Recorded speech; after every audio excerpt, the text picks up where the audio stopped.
Fala, seus cachorro, beleza? Eu sou o Edu. Antes de tudo, eu quero dizer que esse vídeo é patrocinado pelo OneFootball, maior e melhor aplicativo de futebol do mundo. Baixe no primeiro link da descrição, super leve, super rápido pro seu celular. E também agora com Bundesliga exclusiva lá. Todos os jogos, transmissão, só clicar e baixar no primeiro link aqui na descrição, tá? Bom, vamos falar da convocação da seleção brasileira. Acabou agora a convocação. O Tite fez para os jogos contra a Venezuela e também contra o Uruguai. O Brasil enfrenta a Venezuela aqui no Morumbi e depois sai para jogar em Montevidéu com o Uruguai. Com relação à última convocação, acho que foram só 3 mudanças.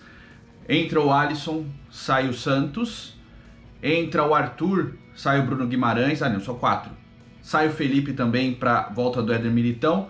E sai o Rodrigo para a volta do Vinícius Júnior. Então eu vou falar todos os nomes, tá? No gol foram o Alisson, o Ederson e o Everton, ou seja, o Santos não foi convocado dessa vez, o Alisson volta, é o titular. Nas laterais mantiveram os mesmos nomes, estavam falando que o Dani Alves podia voltar, porque ele está em forma de novo, ele já voltou de contusão, mas o Tite resolveu dar uma nova chance para o Gabriel Menino na lateral. Então os laterais são o Danilo, o Gabriel Menino, o Alex Telles e o Renan Lodi, os mesmos da última convocação. E eu vou fazer um comentário depois falando de tática, tá?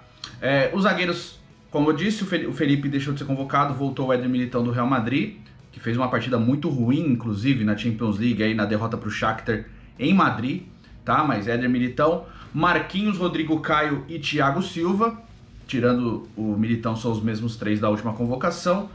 Os meio-campistas temos o Casemiro, o Douglas Luiz, que fez uma partida as 2 partidas muito boas nas 2 primeiras partidas eliminatórias, jogou muito bem. O Arthur, que volta, não acho que era o momento do Arthur voltar, ele não vem jogando praticamente na Juventus. O Pirlo mesmo falou que ele precisa evoluir algumas coisas, mas ele voltou no lugar do Bruno Guimarães, o Everton Ribeiro, o Fabinho e o Felipe Coutinho, que voltou a jogar muito bem. E no ataque temos o Everton Cebolinha, o Roberto Firmino, Gabriel Jesus, Menino Neymar, Richarlison e Vinícius Júnior. E o Vinícius Júnior tem que fazer um comentário em cima também dos últimos jogos da Champions aí, do último jogo. Ele jogou muito bem. Ele entrou depois. Quando entrou foi o cara que foi mais importante aí no ataque do Real Madrid, embora tenha tido a derrota. No segundo tempo o Real Madrid conseguiu controlar o jogo, conseguiu diminuir o placar, não virou por uma falha inclusive do próprio Vinícius Júnior, um gol que acabou sendo anulado por impedimento dele, que ele atrapalha o goleiro. O Real Madrid fez um segundo tempo muito bom, muito por causa do desempenho do Vinícius Júnior, que fez um belo gol e jogou muito bem. O Rodrigo, também tenho que falar, não foi muito bem no jogo da Champions, foi muito mal inclusive, jogou muito mal. Eu acho que é uma boa pedida trazer o Vinícius Júnior aí. Como a gente sempre fala, se ele aprimorar o chute, e parece que ele vem aprimorando, ele vai ser um dos melhores jogadores. E ele vem aprimorando, parece, tá melhorando a qualidade do passe também, então ele tá melhorando o que ele tinha de ruim e mantendo o que ele tem de bom, que é a velocidade e o drible. Então eu acredito que o Vinícius Júnior tem tudo para fazer sucesso, sim. E acho bom ter uma variação aí. Poderia convocar os 2 também, mas não tem nenhum problema. A dúvida era o Gabriel Jesus, que tá voltando de contusão. Agora falando da convocação em si, é uma convocação boa. Eu acho que, e eu tenho que me colocar no meio, a gente é muito crítico com relação à seleção brasileira, crítico com as convocações do Tite. A gente fez algumas listas aqui também, falando de outros jogadores que poderiam ser convocados. E é lógico, quando a gente fala seleção melhor que o Tite, cara, é pra chamar atenção. Ele é o selecionador, ele é o técnico. A gente tem opiniões, todo mundo tem sua opinião com relação a alguns jogadores. Alguns que poderiam ser chamados, como o Thiago Galhardo, o Théo Marinho, a gente fala. O Guilherme Arana do Galo, o Natan do Galo. Acho que esses caras merecem uma chance, eles podem aparecer eventualmente aí pra jogar. O Canu do Botafogo, que eu gosto bastante também, é muito bom jogador. Então tem jogadores aí, tem jogadores que podem ser usados. Eu acho que falta alguma coisa pro lateral direito.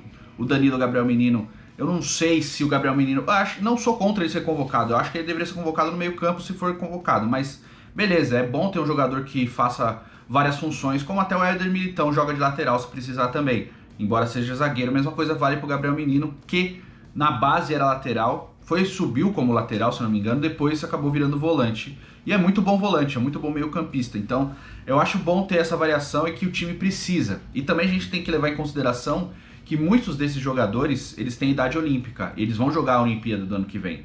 Então talvez seja por isso que vários deles tenham sido chamados também. Que é o caso aqui, se eu não me engano, ó.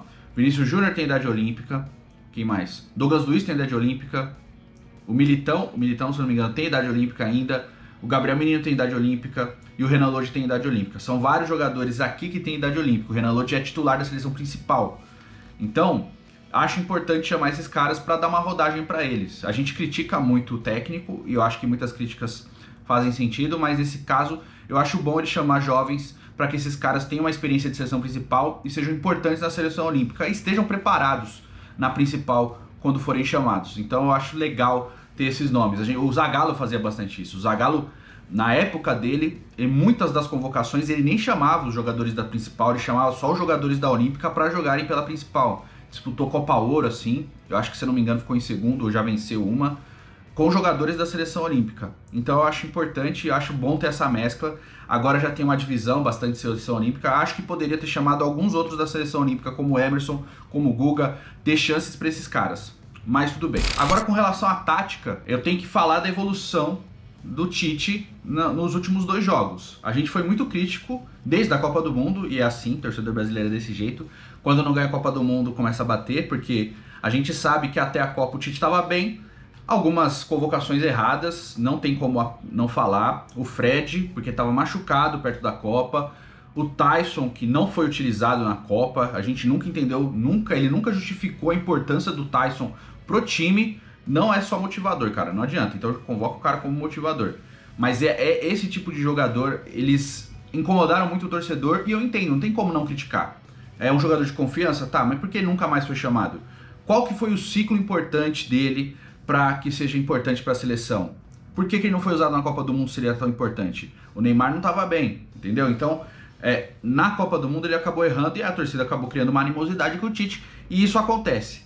Mas ele teve uma evolução tática, o Brasil não estava bem depois da Copa do Mundo, muitos jogos ruins, placares muito magros, e também tem a dificuldade de não poder marcar, quase não conseguir marcar amistosos contra seleções europeias, por causa do calendário europeu que é muito atribulado, e eles fizeram a Nations League lá, que deixa o calendário ainda mais apertado para as seleções europeias, então é muito difícil jogar contra as seleções da Europa. E aí o leque fecha mais pro Brasil, o Brasil acaba jogando basicamente contra as seleções da América do Sul. Isso é muito ruim porque cria um costume, mas o nível fica mais baixo também. Não quer dizer que enfrentar times e seleções da América do Sul te torna menos competitivo, mas é bom ter essa experiência, ter essa cancha de enfrentar times europeus também. E isso é importante. Como não tá dando, mesmo assim o Brasil jogou mal. Muitos amistosos, perdeu inclusive, né? Perdeu para Argentina, perdeu para o Peru, teve amistosos ruins, e na eliminatória, nos últimos 2 jogos, teve uma evolução. Eu gostei muito do que eu vi. Eu acho que, lógico, o Brasil enfrentou 2 seleções. Eu não considero o Peru tão fraco assim. O Peru foi para a Copa do Mundo, tem uma certa importância, não é um super time, mas é um time difícil, é um time que dá trabalho, não à toa. Por mais que tenha tido dificuldades, foi finalista da Copa América contra o próprio Brasil. Embora tenha tomado goleada na primeira partida de 5-0 e perdeu a final também, mas foi o time que chegou na final, em detrimento a outros que são mais fortes, como a Colômbia, como a Argentina, etc, entendeu? Então, o Uruguai mesmo. Então, eu acho que tem que entender essa parte também. Com o fato do Tite usar o sistema que eu sempre tô falando aqui, o Pirlo gosta de usar esse sistema aí. Ele fez a mesma coisa que o Pirlo faz na Juventus, deixando o Danilo como um terceiro zagueiro. Ele não sobe tanto. E o bom do Danilo é que a marcação dele é boa, ele tem boa velocidade, e muitos técnicos estão usando esse lateral virando o zagueiro. O Guardiola também está usando bastante. Ele está fazendo isso com o Kyle Walker, que não é um jogador alto, mas é um jogador muito rápido, que tem força, que tem bom passe. Então ele acaba sendo um zagueiro pela direita que não sobe tanto. E aí o meio de campo fica mais povoado, que foi o que o Tite fez. Ele tornou o Renan Lodge praticamente um ponta. E o Brasil jogou assim com o Felipão, lá em 2001, 2002. Só que eram 3 zagueiros mesmo, né? A diferença é que não tinha um lateral como zagueiro, que é o que está sendo usado agora, essa é a diferença. Antes, o Brasil usava 2 zagueiros e um volante puxado para a zaga. Quem acabou virando zagueiro depois foi o Edmilson. Era Lúcio, Edmilson e Roque Júnior, os 3 zagueiros do Brasil, o que permitia que o Cafu e o Roberto Carlos avançassem com muito espaço pro ataque tivessem mais preocupações ofensivas do que defensivas, e acabou dando certo, a gente conquistou o pentacampeonato. Então tem evolução no futebol, é legal de ver, mas também tem muito reflexo do que foi feito no passado. Se você olhar para o passado, você consegue ver muitas coisas dessas inovações que os técnicos estão tentando usar hoje em dia, entendeu? A diferença agora é que estão puxando um lateral para fazer esse terceiro zagueiro, para que tenha mais espaço no meio de campo, para que o meio campo, ou do lado direito ou do lado esquerdo, possa ser um cara mais ofensivo do que um cara defensivo. Então o que aconteceu? Nos Jogos do Brasil, o Renan Lodge acabou atuando muito no ataque, acabou sendo muito importante, deu muito espaço para o Neymar conseguir criar, deu mais espaço para o Coutinho conseguir criar, e isso está sendo muito bom.